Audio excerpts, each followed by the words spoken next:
So early 80s came in, we were now shifting away from single ingredient foods and more into the convenience foods, into the processed foods, into the fast foods, into the TV dinners and the convenience stores and the convenience meals. And when we did that, we lost our connection with preparing the food, understanding the ingredients that were going into it, and these new exciting, air quotes, exciting foods were on the market.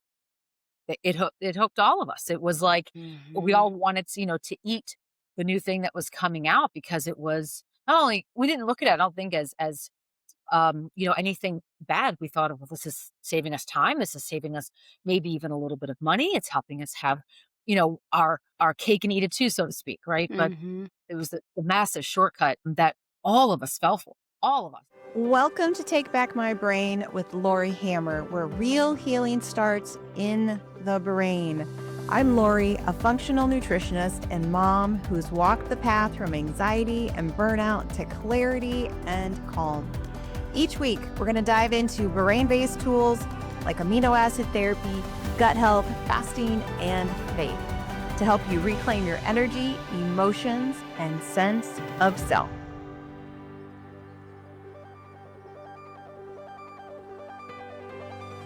Hello, everyone. Welcome back to Take Back My Brain. I'm your host, Laurie Hammer. And today I'm really excited because these are ladies after my own hearts. I not only have one guest, but I have two guests today. These are the crazy ladies, Jamie Morgan and Paige Alexander from Real Food Recovery for You. They are on a mission to educate the world about ultra processed food addiction. And they have written an amazing book, which all of you should get. And it'll be in the show notes, the link for that. And the book is Real Food Recovery. If food isn't the answer, what's the question? So, ladies, welcome to the podcast. Hello, nice to be here. Awesome. Awesome. Thanks for that. I would love to know. I know both of you kind of are in the health and wellness industry. Paige, you're a nurse. Jamie, you're kind of in the midst of all the hospital stuff. And yet you're still on this wellness journey, even with the medical backgrounds and stuff. So, how did you get here? Well, Jamie, you kind of have a bigger, more spectacular story. Would you like to start out and tell that one? I came into this world of recovery through a journey of health and well-being of my own many years ago. Really started the whole process of regaining my health and learning how to reclaim my health. I was, grew up in a morbidly obese most of my life, really. And by the time I was in my mid 30s, I knew it was time to really take ownership of my health. And I had had a lot of trauma in my life and loss in my life. And when I started to reclaim my health and well-being, I really assembled a team, right? I assembled a team of a dietitian and a counselor and other folks to sort of eventually personal trainer and a gym network. And it helped me kind of understand all of the facets of well-being. And since then I've, really kind of evolved my what I thought was a weight loss journey into a recovery journey. And that has ebbed and flowed over the since 2008 now. So it is something that I'm very passionate in talking about because my relationship with food has changed and evolved Sure. throughout the last, gosh, 17, 18 years. And I think that it's something that people need to understand that, from where I sit today, I have learned for me it's not about the food, it's where my mindset, spiritual life, mental well-being, all of that sits before I ever interact with food. Mm, So it's been a very, you know, I would say bumpy journey, especially the last few years, but it's something that I've really come to learn a lot about myself during. that's And I awesome. do in the healthcare world, I get to, I'm an executive coach and I do, leadership development training and I help people sort of become better versions of themselves on the HR side of healthcare. And so I've been coaching for it'll be 13 years now. I've been coaching leaders, teams, individuals on their own journey, and I've learned a lot from the clients I have, but I've also learned a lot from just my own journey. Right, right. How about you, Paige? Well, I have had a lifelong love affair with sugar. And really, it wasn't, I'm 62 now. It wasn't until maybe 5 years ago. I was always trying to figure out how to get off of it, but keep it in my life at the same time. Try, Yeah. it's a real trick. It is a trick, isn't it? You're like, Yeah, how can I navigate this? I think it'll that's work, and it never does. That's So, literally, I yeah, was trying to negotiate my way yeah. out of it and into it all at the same time. And by the way, P.S. spoiler alert, it does not ever work that way. No, it doesn't. So my weight was always pretty well within the normal range, but I just had this demon, this monkey on my back all the time where I was white knuckling it between sugar binges a couple times a month. And I hated that feeling when it flooded over me. It was like an aura coming over me and I could feel it coming on. And I felt completely out of control, like in a Mhm. free fall, just spiraling down. Like literally, I was floating above myself on the ceiling, watching this hand to mouth where I was obviously had already had enough. But I mean, I just could not stop the sugar until it was gone or I was too sick to carry on. And usually, since I'm no quitter, I did try to finish everything that I could get my hands Right. on. And it was only when menopause really started kicking in that my weight started changing. I could no longer out exercise my calories, and Uh, vanity played such a big role that I'm like, okay, I have yeah, no choice. yeah. I'm gonna have to do something. That's just the real honest truth. It doesn't make me look that great. I wish I could have a nobler reason, but it just my body shape was changing and I didn't like it. And I finally stumbled onto this idea of recovery.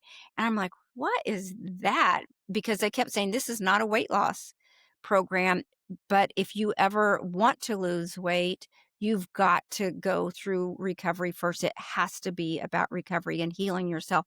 And I started to understand the science behind what was driving these binges and cravings and the blood flow shift between the center brain where the addictive centers are and the frontal lobe, and how that blood flow just feeds the center brain, the addicted part of your brain whenever these cravings come on. And in recovery, you learn how to bring that blood flow back to the frontal lobe where you have rational thought, a braking system, long-term consequences. Because when you're in the middle of a binge, once that train has left the station, it's real hard to think straight. Yeah. And it's because the brain does not have adequate blood flow to make those type of decisions. And so I was flooded with relief once I understood the science behind what was going on. It wasn't a willpower problem. Right. I wasn't this girl who just literally couldn't stop myself and had no control, and I wasn't broken in some way. I was actually normal and reacting in a normal way to something that I had been fed from my earliest memories and Mhm. loved it from my very first bite. I mean, from I don't ever remember not loving sugar, and quite frankly, I still Right. love sugar. But if I want to live a big, beautiful life, I just can't have it in my life, and I can't control it. Once I can't, I personally have no control over it, and once I have one bite, it's gone for me. Yeah. I know when I was deep in my eating disorder, I was bulimic. And so the sugar controlled everything that I did as well, right? So Totally. the gluten and the dairy and the sugar combined, it's like this whole big morphine effect Mhm. that goes on Yes. in our brain. And so then you crave it again and you crave it again because it gives you a high Mhm. and it increases those endorphins, the dopamine. It just like boosts all your neurotransmitters at one time. So I Yeah. get what you're saying. And it's hard. It's hard to, and it is a recovery process, right? Some Totally, people think, well, because just stop doing it. Well, yeah, I tried to like, yeah, stop white knuckling, but yeah. you get to the point where all of a sudden you just eat a little bit and then you're on this whole like crazy train after that. And the problem is we are in a society where it's literally everywhere. So we've got And society everything. working against us. And once you have this addiction, your addiction is always working the room. It's Yeah. always scanning the room, seeing what's available, starting the Mhm. negotiation process. It's just very active. It's a very active addiction. And scientists will say it's the hardest one to break because you've got to eat, right? Because you have to, you can't not Yeah. eat. I mean, you can fast for a day or a few, but you can't never not eat again. So Hmm. that's the addiction. And our food system, well, not the real food system, but Right. the processed food system Yeah. is created to make us addicted. And I don't believe people don't completely understand that. Would you two elaborate on that for me? Can I say something, Jamie, and then I'll turn it over to you? Interestingly, we were just talking to a new member that came on today, and she said, "Well, what's your food plan?" I said, "Well, we don't have a food plan. It's just single ingredient foods." "Well, yeah, I know, but like, do you have a list of what you can and can't eat?" "Well, no, it's just single ingredient foods. We just don't eat processed food." "Well, yeah, yeah, yeah, I know. But, like I need to see what we can and can't eat." And I said, "We might have vegans, we might have carnivores and everywhere in between. And the only thing that Jamie and I ever tell anybody is just to avoid the processed foods and Yeah. just stick to single ingredient foods." And finally she said, "I don't really know what single ingredient foods are." Oh, And yeah. shame on me. I'm just speaking because I've just Because said that's this what you do. term 1,000 Mhm. times. And so we really had to break down literally, we had a 5-minute conversation about what a single ingredient food is. I said, an orange, you can see with your eyeballs what an orange is. There's no label. Did it have a growing cycle? Did it need sunlight? Did it need water? Has nature been involved? Those are the foods that we're eating, fruits, vegetables, meats, grains, dairy if they're from, good sources. Those type of things that have not been created in a factory, that's a Yeah. single ingredient. You explain how they create those to be addicting, Yeah, because I'll let everybody's Jamie. like, "Well, Yeah. nobody was addicted to food before. We didn't have an obesity Right. issue, and That's then we right. had the Industrial Revolution, and all of a sudden Yes. everything exploded." Mhm. Yeah, Jamie So I tells that think well. the biggest thing that people need to understand and helped me understand it was that, when big tobacco in the 30s, 40s, 50s was ramping up and getting all of the, their folks hooked on cigarettes, they were met with a lot of pushback. And by the time the late 70s came around in 1970s, there were many, many organizations and a huge movement against the marketing of cigarettes across the board, especially the children. And this was something that I think big tobacco was very certainly they were losing huge market share. They were losing tons of income and tons of revenue because people were waking up to the effects Mhm. of cigarettes on their health. And especially, they had to draw the line with the whole idea that the tobacco companies are marketing to children. So when that happened, you saw a lot of right turns of the tobacco companies going to food. And RJ Reynolds became RJ Nabisco, for instance. And they took that marketing model and that whole approach that they had to hooking people on products, and they moved it over to food. And they said, "You know what? Single ingredient food, right, is not addictive enough. It's not going to get them. Nobody's, going back to the store again and again for heads of broccoli or for, Right. breasts of No. chicken." they're they realized that they had to do something to up the ante of the food to make it more hyper palatable, not even more palatable, more hyper palatable. So they actually took, Right. they hijacked our brains and hijacked our neurochemistry and our hormonal responses in our bodies. And they were able to dial that in with the foods the way that they engineered them chemically, Yeah. as well as, the actual engineering of the shape, size, and quantities of the food. So when early 80s came in, we were now shifting away from single ingredient foods and more into the convenience foods, into the processed foods, into the fast foods, into the TV dinners and the convenience stores and the convenience meals.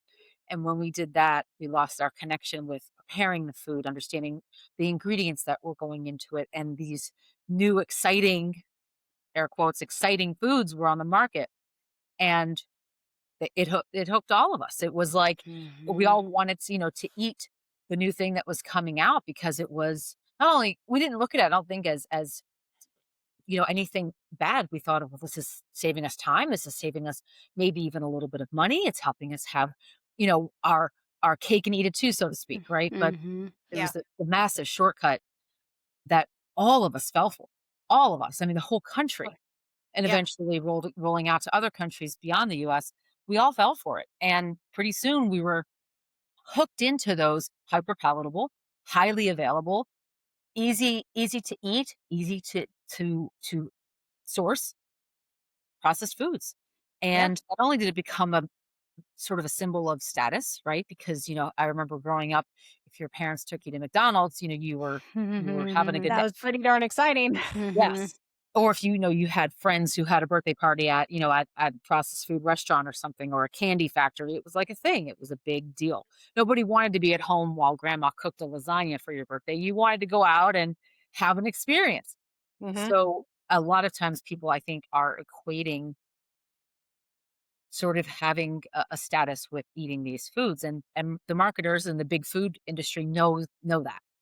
So they've created that and capitalized on it. And now there are no moral or ethical objections to children eating their food. So they went right after them, and all the way to newborns, right? With the infant formulas and everything else.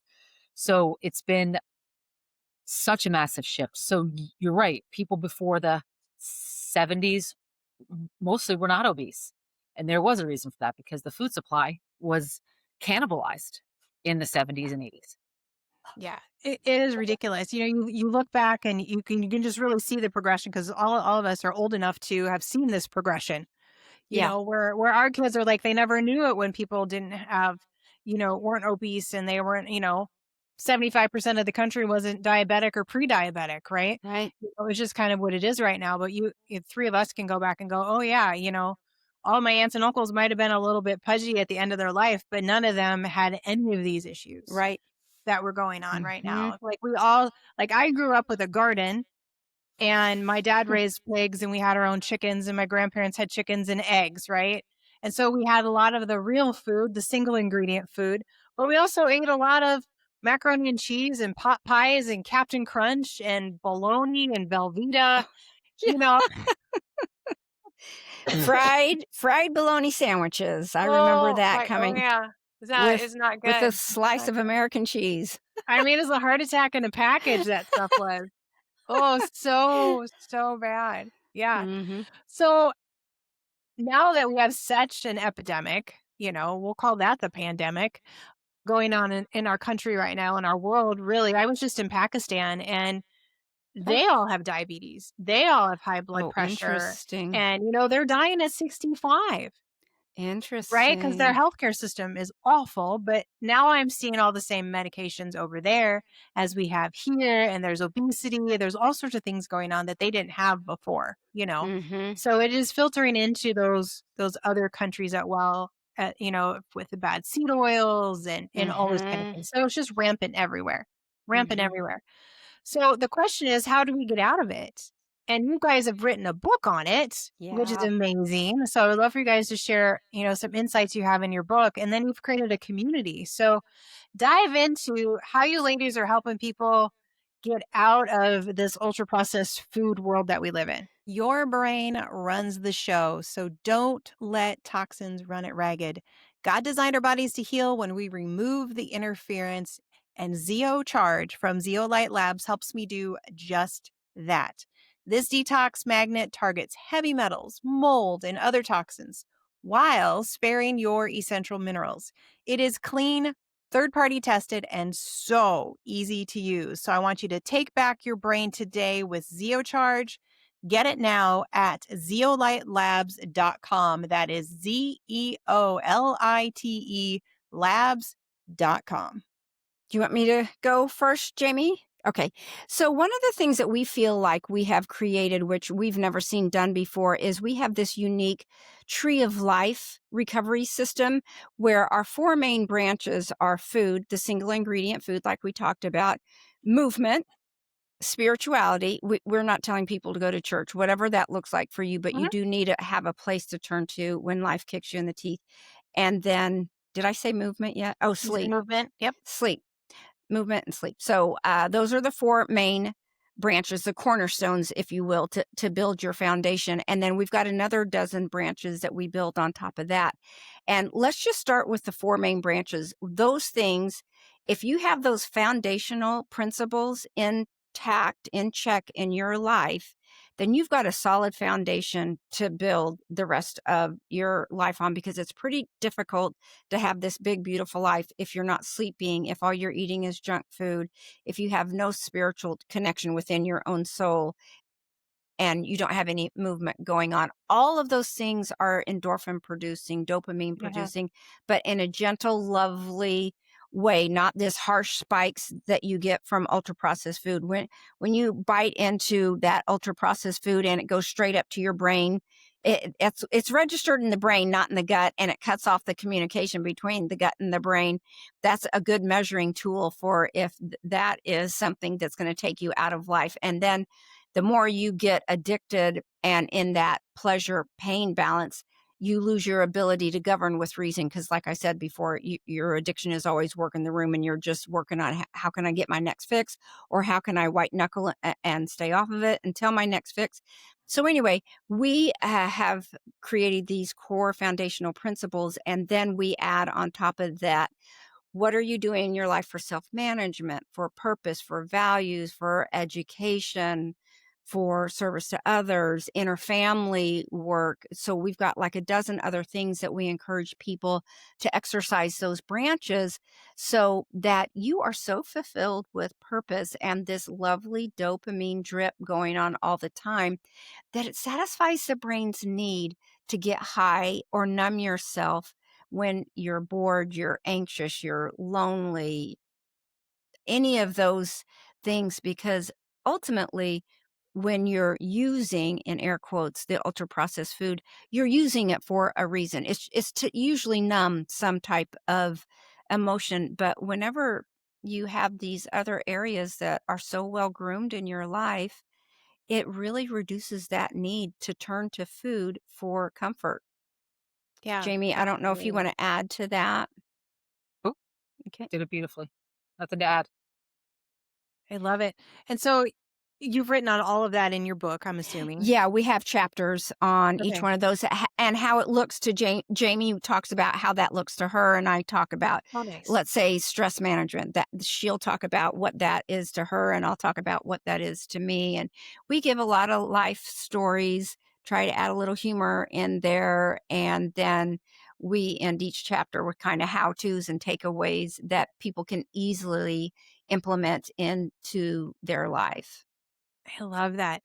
As you have created this community, are there any other like three different things that really stand out to you that people consistently struggle with the most in, like your main areas, or even maybe even a sub area that kind of prevents them from overcoming this food addiction? Yeah, I would say for sure the big 3 that I see consistently are shame. We see a lot of that coming in, old beliefs that are sabotaging them, beliefs about themselves, beliefs about their ability, beliefs about the food system, the foods that are optimal for their bodies and not. There's, just like in big tobacco and all of the court cases in the 70s, big food now is being assaulted, right? And Mhm. they're starting to sell confusion. They're Yeah. selling they're not Oh, marketing food totally. anymore, they're marketing confusion. Yeah. What do you Um, feel like those beliefs are, Jamie? What are the things that are most confusing? well, Paige and I just talked about this yesterday on an episode we recorded, the extreme diets, the extreme food plans, and I fell hook, line, and sinker for one of those extremes for 4 years. And then, there are other, confusions, is fat good? Is fat bad? Is sugar good? Is sugar bad? I don't think anyone can contest that sugar is not good, right? But Right. but, there's all, is sugar from fruit okay? Should we eat broccoli? Does broccoli have a lot of carbs versus no carbs, carbs versus fats, fasting or not fasting, all of it, all of it.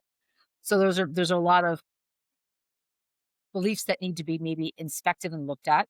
Then you think about, for a lot of the members that we have, and the even Paige and myself talk about, as we change and age, especially as women and going through perimenopause and menopause, your bodies change and Oh, your yes. hormones, of course, shift. And everything that worked for you before may stop working.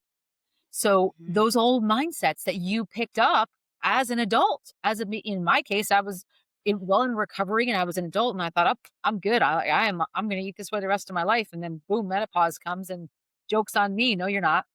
So Mhm. I So had to, sorry. that's right. So I had to, right turn and I had to look at some of those old beliefs that worked for me till they didn't. So again, it's Mhm. not about like this, let's unpack your childhood and, talk about your mother kind of thing, but it's more like, what do we need to do to understand, w- you know, if those old beliefs are not serving us. Right. One of those old beliefs that we hear is, well, you know, the commercial said it was okay. The box said it was organic.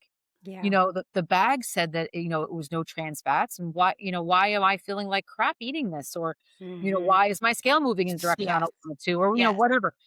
But so there's lots of those. And then we also see the more, I would say, tactical side of things. We see lack of planning. And, Paige is huge on food prep. And that's something that, I've done as well for years. And I think that can ebb and flow for people. I think sometimes people will see these. I think social media is such a scourge in many ways. And they will see this like person with like, 28 little plastic containers, putting their chicken and broccoli and sweet potatoes in there. And Yeah. they're, well, I've got to go zero to that. Like I'm eating McDonald's 4 times a day, but I've got to do this now. So I'm just going to go ahead and throw myself into that. And they're missing 13,000 other options in between McDonald's 4 times a day and eating like a bodybuilder, right? There's many ways to approach a food prep in a Yeah. way that gets you the planning, gets you the forethought, gets you the kind of regulating yourself in a intentional way days before you ever need to eat the food, right? Because, Yes. that those decisions for food prep start at the shopping trip or the shopping Right. list creation even. So Yes. Mhm. again, it's understanding that these are all investments you're putting into yourself.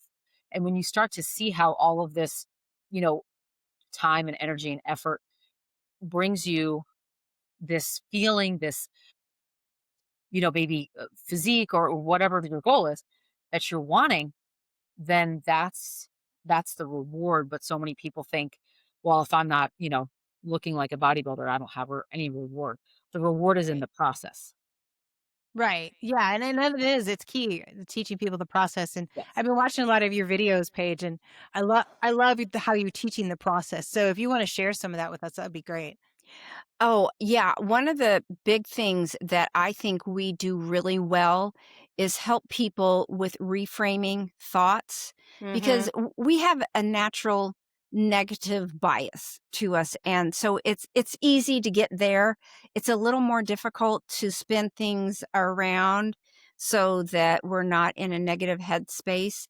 And so I really appreciate that we do a lot of work on helping people reframe thoughts to where it becomes more of a habit.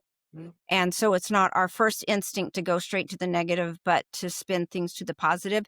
And then we talk about habits. Then we start building habits, and then we start building identity shift work that happens, and our belief system changes. And then that anchors us to this new person who we are.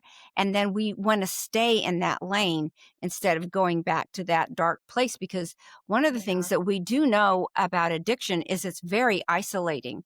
It So is. connection is the opposite of addiction. So that's why in our community, it's so built on connection. You really have got to have some type of connection to pull yourself out of this, because this is something that's very difficult, if ever, to do on your own. So Mm-hmm. being in a community with people who are highly trained in those that suffer from the ultra processed food use disorder is, I think, paramount to walking out of the depths of hell, quite frankly. Yeah, because it can feel like hell. Let's just be honest. Totally. Yes, It's a small life. And Jamie has said this before, once you're deep into the food, it takes you out of life, it because does. and people have a misconception about those that have addiction, because They just think, oh, they're out there trying to get high. Well, if as you repeat these addictive processes, it wears down that reward pathway. So people, let's say, I'm at even, people are just so low down. They're just trying to get back up to Mhm. equilibrium. It's hard to get high once that Yes. you have abused those reward pathways. They're worn out, and so you're just trying to get back up to even, and it just takes more and You more just want to and more. function. That's Yeah. right. And this a disease is progressive. Yep. So it will always take you more and more to have the same you're never going to have that same effect as when you first tried sugar No. or whatever your Yeah. drug of choice When I is. when I was deep into my, the bulimia and stuff, I mean, and I would go to the grocery store, and I hate to even say this now, but I mean, this can be vulnerable. I would steal food, and I would walk Mhm. around and I would eat it while I shopped for more food to go binge on later, Yeah. right? Or I'd eat my roommate's food, and then I have to go to the store and replace it before she came Yeah. home. Yes. That you all of a sudden you're doing things that you never thought that That's you would exactly do. right. I like to say Never. you wouldn't normally eat a donut out of the trash, but somebody who No. is desperate, Yeah. that Well, that's and rookie stuff. Yeah. I don't disagree with that perception of desperation and where you're sort of controlled. Like I was certainly controlled by all of those habits, all of those addictive ingredients and the addictive process and all of it. And what I've come to again understand, and what's helped me not only understand that, Paige said it so well a few minutes ago, our bodies and brains are reacting exactly as they are supposed to act around hyperpalatable, ultra processed, chemically laden foods. Right. Full stop. Yep. There's no denying that. But my work and recovery in the last few years, especially, has been, and it's certainly not linear. It's sometimes two steps forward, three steps back.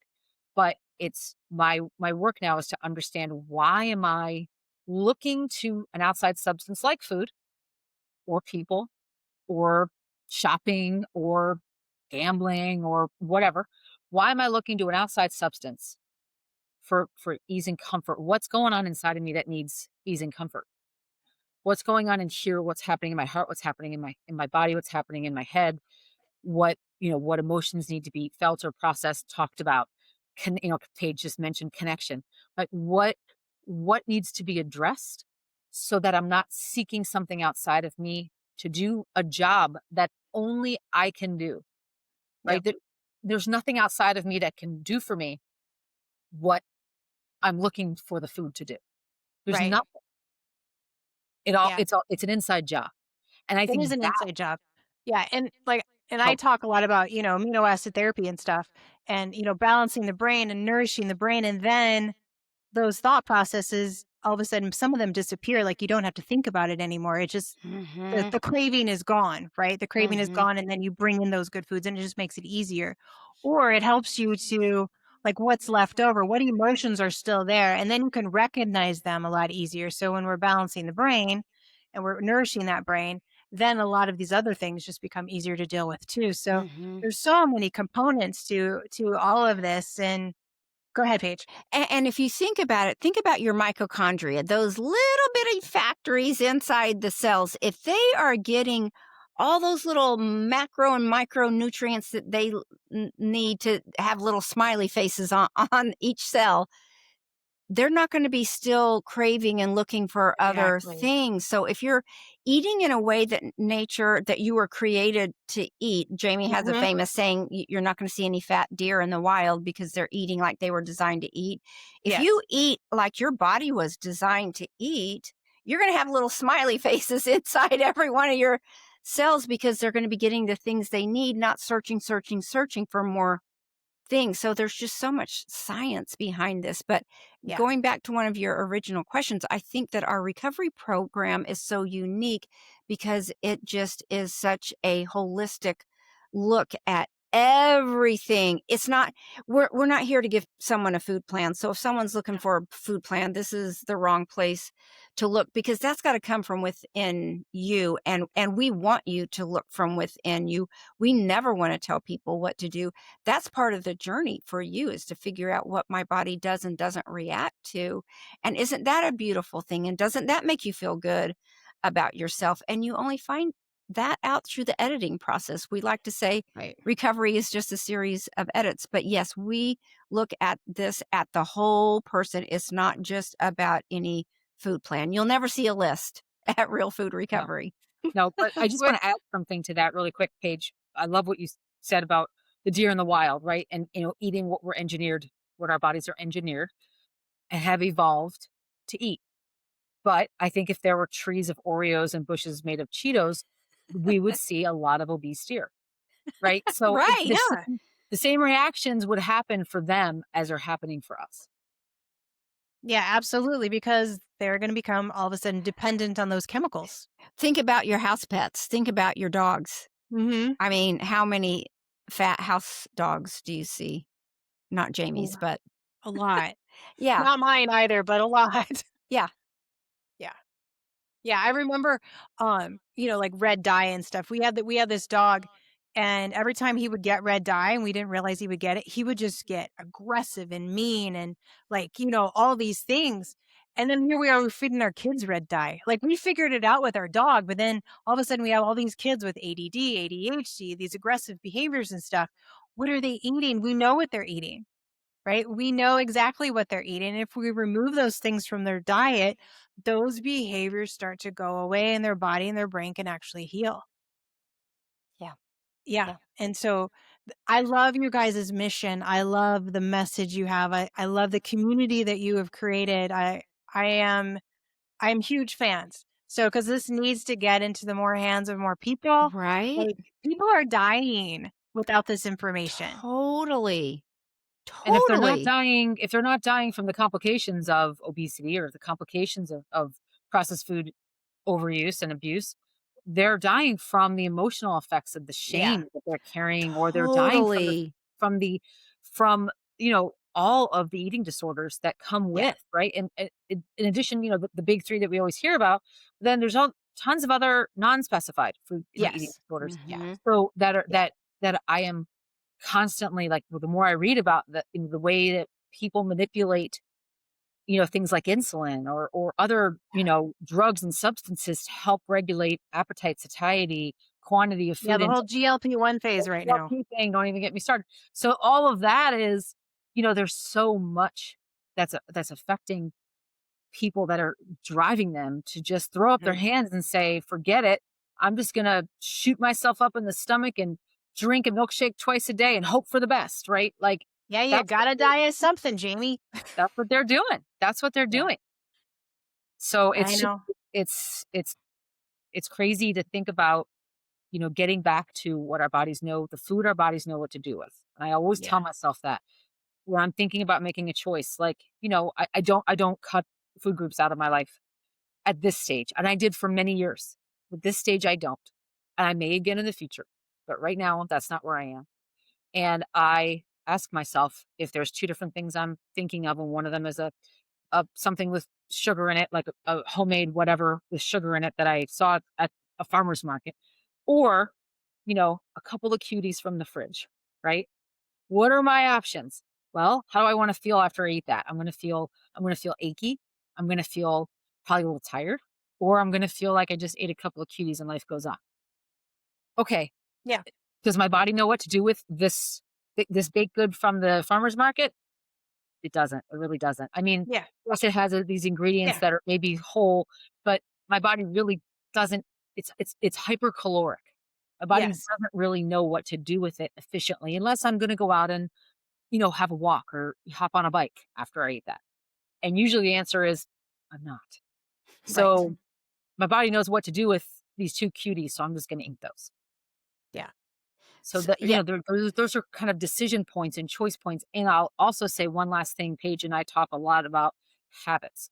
And Paige, and I'm sure Laura, you've heard about habit stacking. it's a thing, right? Habit stacking, we talk about with our community all the time about the importance of stacking habits and the importance of when you're listening to a podcast or watching your favorite show on Netflix over the weekend, do a little cooking with it, that kind of stuff. So we get them in of the mode of preparation. But more importantly, we have to remember that, see, they say, "Oh, don't start a habit you can't stop, or don't start a habit you'll have to stop." Habit replacement is actually the name of the game. So for Mm, us, it's looking at, okay, if that habit works for you, what can you replace within that habit? mhm. Because you're already doing it. So can we Right. swap out the food and keep the habit? Instead of trying to get them to change a habit, that can be like rolling a rock uphill.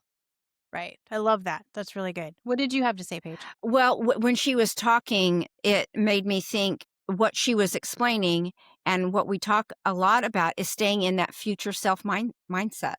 So instead of thinking right here in front of your nose and being myopic, let's think about a mile down the road. So sticking in that future self mindset. And Jamie did the exact thing that we talk about a lot, using the pause button, the big red pause button that I think they have a commercial about that. But anyway, that's that's where you have an opportunity before the train does leave the station, is exercising that pause button, and it helps you stay in that future mindset. And it just takes practice. It Yeah. goes back to what Jamie was saying about habit. If you practice habitually using the pause button, pretty soon that's going to be your natural factory setting. That's going to be the Yeah. original factory settings. And so we love to talk about neuroplasticity and how the brain is malleable, and we can change these neural grooves in our brain to think differently, to act differently, to feel differently. To Jamie is talking a lot about looking at the why, examining our thoughts. All those things can be rewired in the brain to work to our good. Mhm. Recovery is possible. It takes Yes. work. And I think the biggest problem is people get discouraged on day 1.5. And, I'm not all Right. better. Yeah. So if you're willing to stick with it, it took years to get here. Right. It's going to take a while to rewire all those neural pathways and embed new ones in. So you've got to be willing to do the journey and do the work. And that just comes with repetitive practice. Right. And it's so worth it, right? Your life is so worth it. Totally. Oh my Running after your gosh. grandkids and your kids and, whatever it Yes. is that Yes. is presented to you in life. Yes. It's having allowing your brain to be a little more quiet. That Yes. you, like I said earlier, the addiction for me, it was always scanning the room, figuring out my next big move. And Yeah. all that negotiation, I don't have to negotiate every single move all day long, because I am a big food prepper. So I know before I go to bed at night what the next day, I always say the day starts the night before. So I always know what my day is going to look like. I've got a pretty good idea of what I'm going to eat when, have it prepped, ready to go. All that work, I don't have to think about a thing. I don't have decision fatigue by the end of the day, where you're more vulnerable. Things at the end of the day, whenever those food demons are most prominent, Right. I don't have to fight with anybody about that. So it just it's exhausting to be in the middle of a brain that's trapped in that cycle of Mhm. addiction. It's It is. painful, so Yeah. painful. Yep. It is very, very painful. Is there anything you want to leave the audience with? One last thing. I'll let Jamie finish up. There's nothing wrong with you. I promise. Not the way you eat, not the way you look, not the way you think.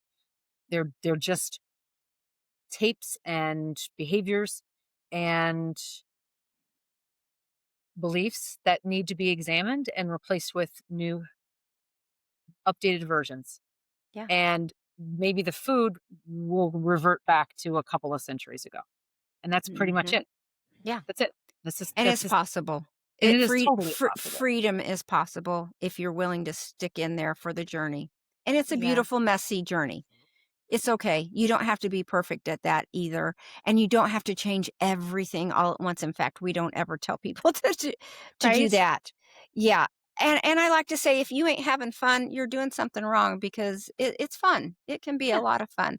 When your taste buds change, you're gonna enjoy all these natural foods so much more, and everything gets sweeter. Vegetables get sweeter. I mean, it's just beautiful. Fruit is totally sweet enough, and it's so nice when your brain isn't jonesing all the time for a birthday cake or cookies or things like that. It opens up doors for you to evolve in a way you never thought possible and to tap into that beautiful, authentic self that you were meant to be.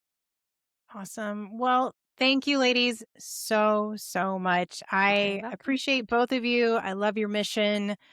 Thank you. I will shout it to the rooftops. I will Oh, recommend you thank to you. so many people. So I know my audience is going to love it. So, all of you who are listening, I know that you know somebody who needs to hear this message. Right. So please make sure that you are sharing this podcast with everyone that you know. Go follow Jamie and Paige. Go get their book.